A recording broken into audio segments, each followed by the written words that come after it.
Punta tayo ngayon sa sa Sana Heights. Pagkakapalit tayo ng card lang naman, RFID card lang sa AutoSweep. Hindi na kasi binabasa yung QR code daw.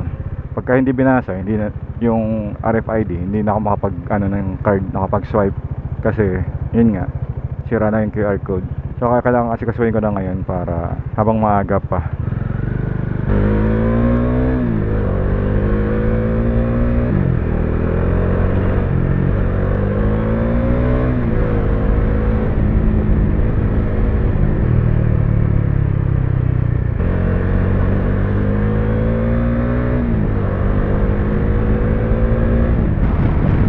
Teka lang, baka makalimutan natin. Baka dumiretso tayo ng MCX imbis na pa sa Sana Heights tayo.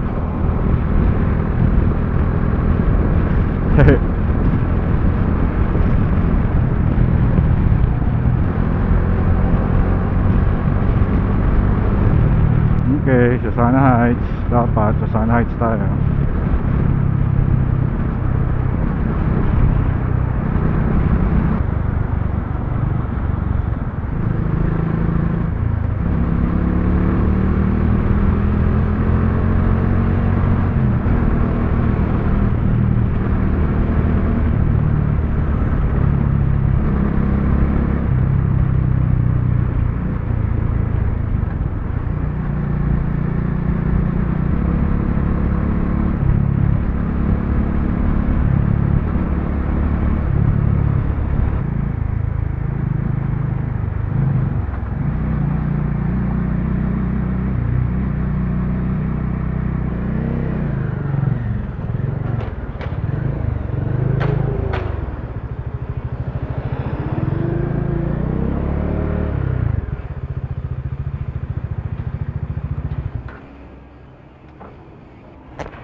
Sir, papapalit tayo ng card.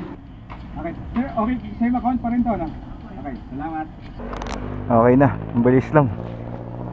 Parang wala pang 5 minutes.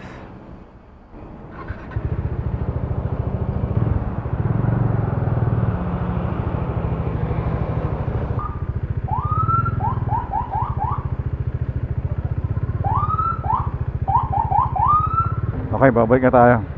Try natin kung mapasisilip natin yung sa Ibiya na Goto Batangas na sinasabi nila. Nakita ko rin sa group chat tapos pinuntahan din ng isang tropa natin kahapon. So 2 beses ko na siya nakita sa group chat pinag-uusapan. Yung isa sa Dominar Cavite. Sabi na malapit lang sa Ibiya. Kung malapit lang, try natin. Kaso busog ako eh.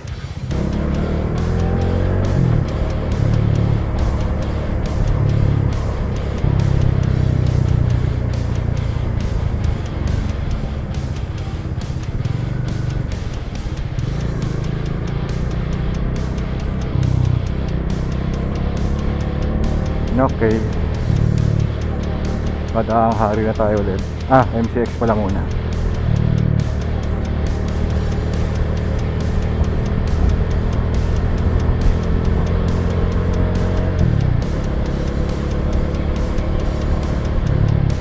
MCX lang hari.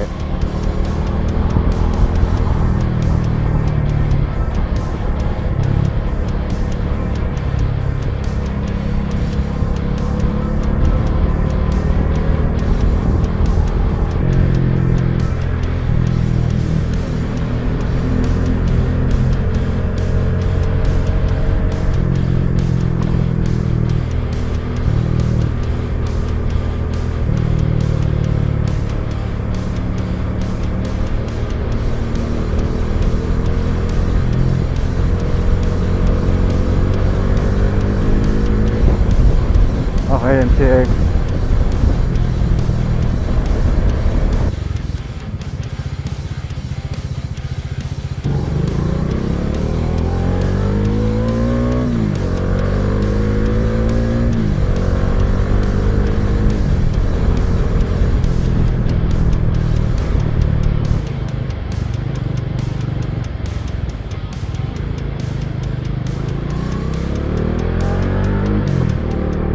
Balik tayo sa MCX. Hindi, tayo. Try natin tignan yung Yun nga, sa Daang Reyna daw yun eh. Alam ko dito yung Daang Reyna eh. padiretso, imbis nakakaliwa tayo sa pakaliwa dyan.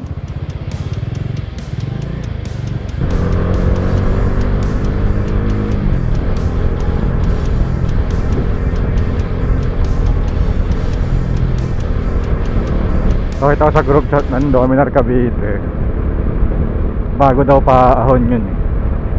So hindi natin alam yung paahon na yun. So pag minakita tayong paahon, magpasa tayo, ibig sabihin.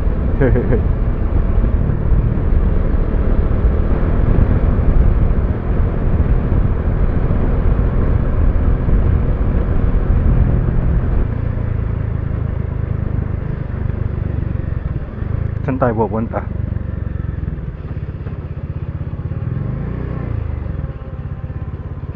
Ha?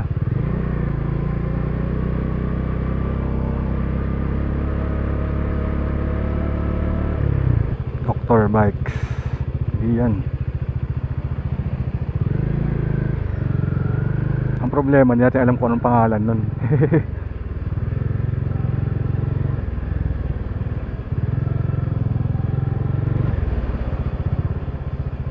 Ito pwede, ito yata yun.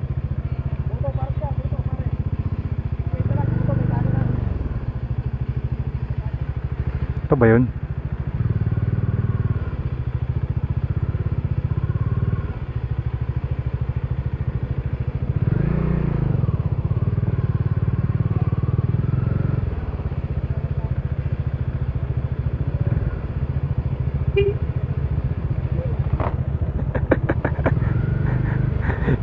Hinahanap ko yung ano eh, Gotong Batangas.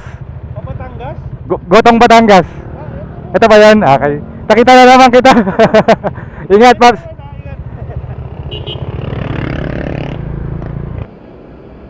Nakita ko si Sir, naka Royal Enfield na sinasabi ko. Pwede kayong sumampa dito? Pwede sumampa dyan?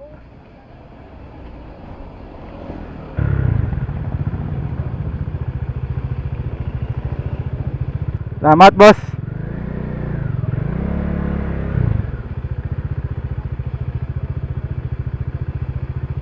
Subukan natin itong Gotong Batangas.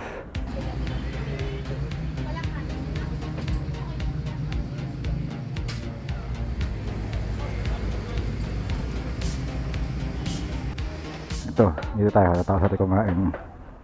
Dito yun, nasa may kanto. Sa dulo pala. Just dito siya sa may Victoria South of Alabang, malapit. Ayun, yung kung nakikita niyo yan. First time natin nakapunta dito eh. Ang tagal natin sa Muntinlupa, ngayon natin nakapunta rito. Hindi ko alam kung ito yung sinasabi nilang Gotong Batangas, pero okay din, sarap naman. Sa 90 pesos, meron ka ng Gotong Batangas, isang kanin, sa isang Mountain Dew. Busog, sold na rin ako. Ngayon, alam niyo naman ako, mababaw lang kaligayahan ko sa ano. Pagkain.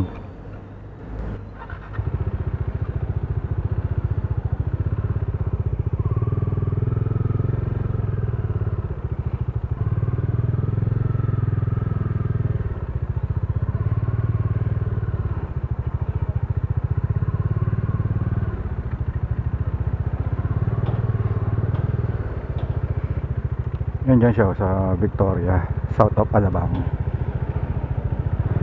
Pagdaang Reynam,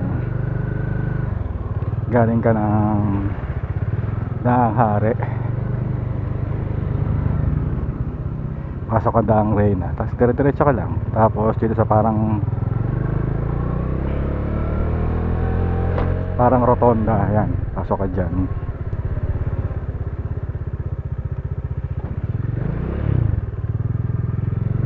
Pasok ka, kaskanan ka lang dyan, exit ka dyan, okay siya.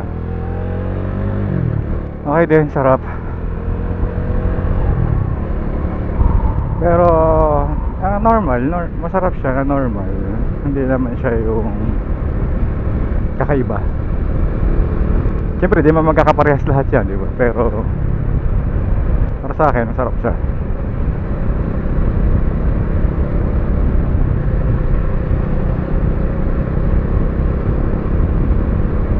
Ganda pa yung kalsada, oh.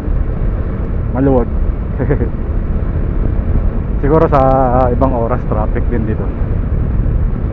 Hindi ko alam kung yun eh. Gotong Batangas or Julis. Nakalimutan ko kagad, di ko kasi na video, nahiya ako mag video dun. Sabi nilapag ko na kasi helmet ko kagad sa mesa. Sa ganun, kung di Julis, Julies, Gotong Batangas. Basta puntahan, padayon na siya puntahan.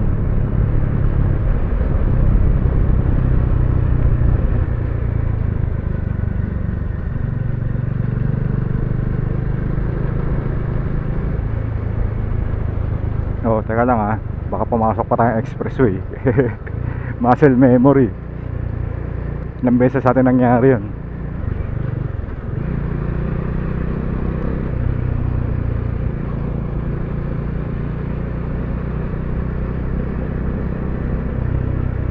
Okay, back to normal programming. So, mayroon akong information na may bibigay sa inyo. Hindi ba importante na information, tsaka hindi siya tungkol kay Dominar. Pero good to know, kung malapit kayo sa area na to, wala kayong maisip na food trip, pwede yun.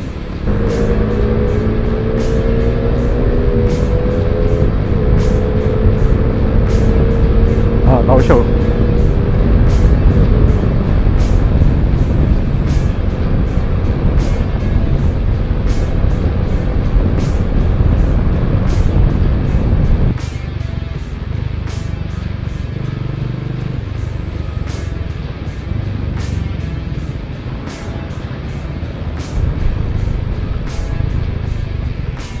Ito, ano naman gumagawa dito?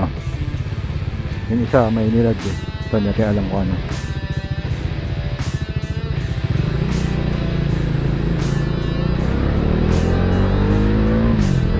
Sa Ayala.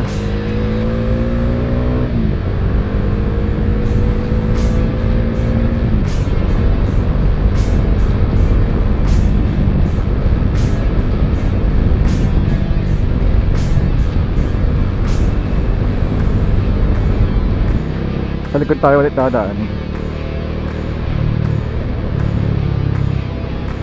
Sana hindi na traffic.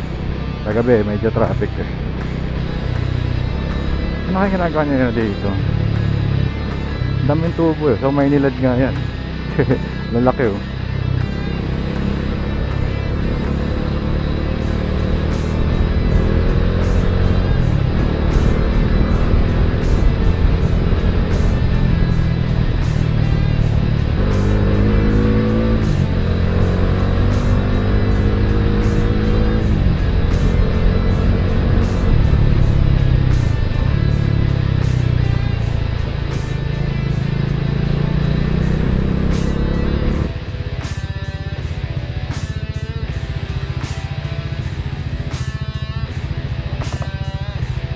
Dapat may service sila eh. Dito naglalakad ng init-init. Sabagay na yun, alas 9 pa lang pala.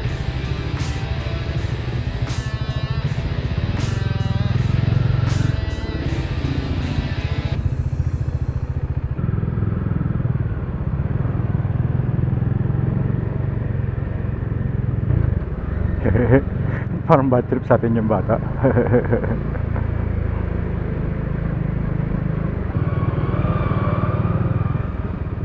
Binabasa talaga nila para hindi maalikabok. Siyempre nga naman, dinadaanan, tatalsik yung mga alikabok. Tapos nagkatrabaho sila dyan.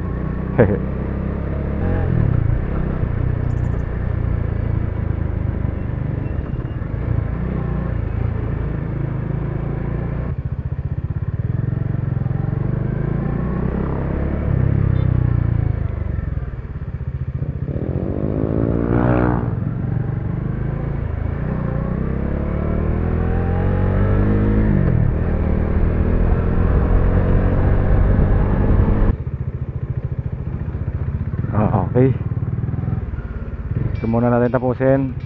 Hanggang sa muli. Thank you na matindi. Love you.